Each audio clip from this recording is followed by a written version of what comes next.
All right, welcome back to the channel. In this video, we're going to talk about Shakur Stevenson underestimating Jamel Herring, says that he has no heart, no inside game, and that he is definitely snatching his belts.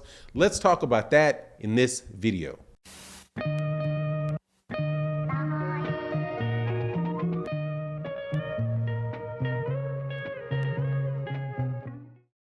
All right, man, it is an absolute pleasure to talk about real boxing, and one of the real boxing matches where you're actually going to see real boxers fight is going to be upcoming fight between Shakur Stevenson and Jamel Herring for the 130-pound WBO championship. You got Shakur Stevenson, who's one of the brightest up-and-coming fighters in boxing, one of the best young fighters in boxing, an Olympic silver medalist. If you've ever seen him in the ring, basically you'll see what I'm talking about. An extremely talented fighter who can fight on the inside. A southpaw fighter, can fight on the inside, can fight on the outside.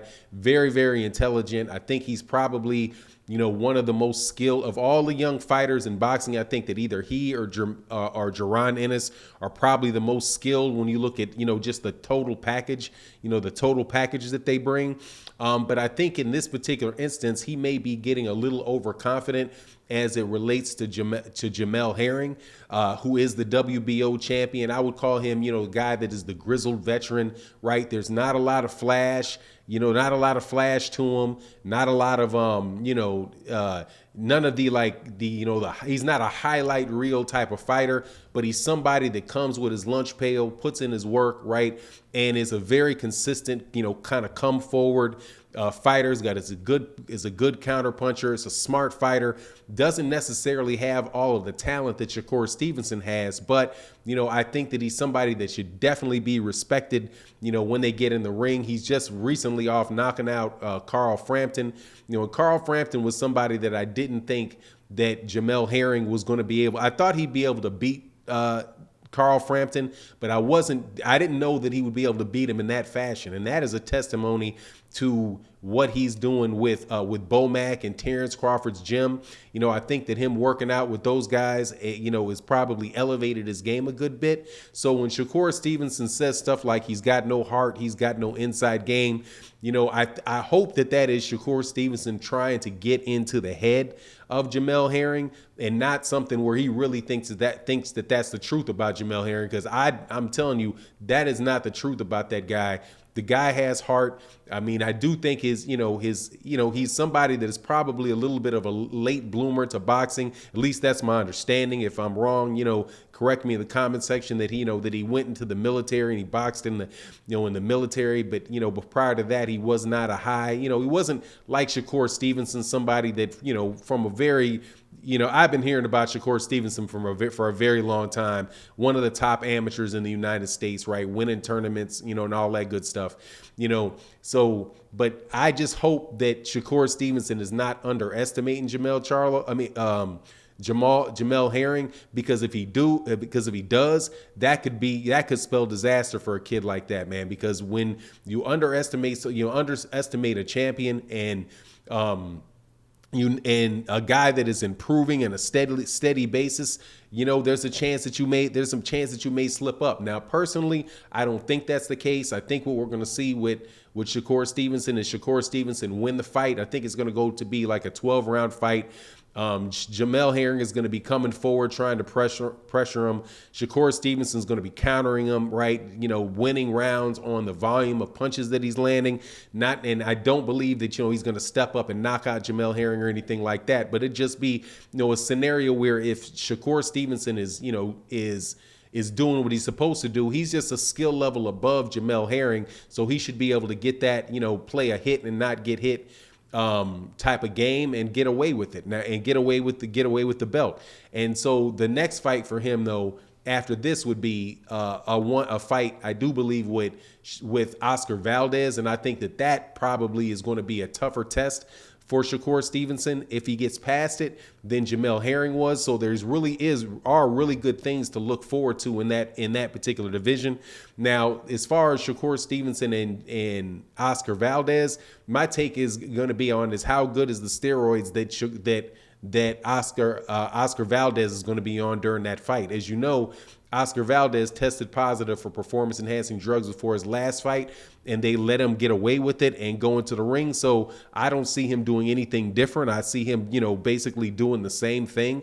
He's going to be he's going to be able to use the same performance enhancing drugs out of competition that he was using before.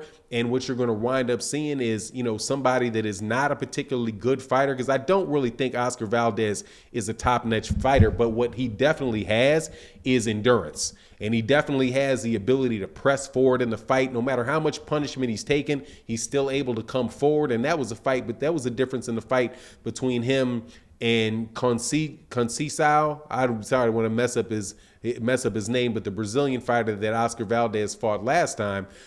Pretty much that was the difference in the fight, was that the Brazilian was winning the first part of the fight, just outboxing him, landing punches on him, but Valdez kept coming forward, and when the Brazilian started feeling a little weary, there it is. There's that extra bit of endurance that Oscar Valdez has that allowed him to push through the fight. And then at the end of the fight, he didn't have to, pretty much he never had to pace himself. He could go the whole route. He could go at a high pace the entire 12 rounds.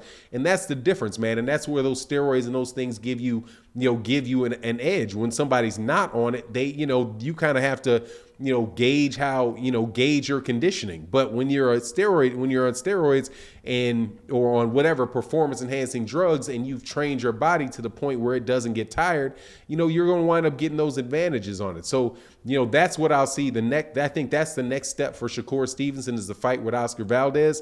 And I think that he's going to get past Jamel Herring. But, again, if he's overconfident with Jamel Herring, or if he goes in there and kind of does maybe like what Sugar Ray Leonard did with Roberto Duran in the first fight, and really try to prove, that he could beat him any way, he wants to beat him, and go in there gunslinging with Jamel Herring, you never really know, you never know what's going to happen. But Shakur Stevenson is a fighter that can do either one of the things, pretty much do anything that he wants in the ring, from what I can see.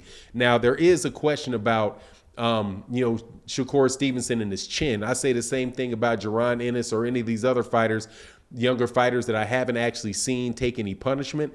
The question is whether or not, he really has a chin or not.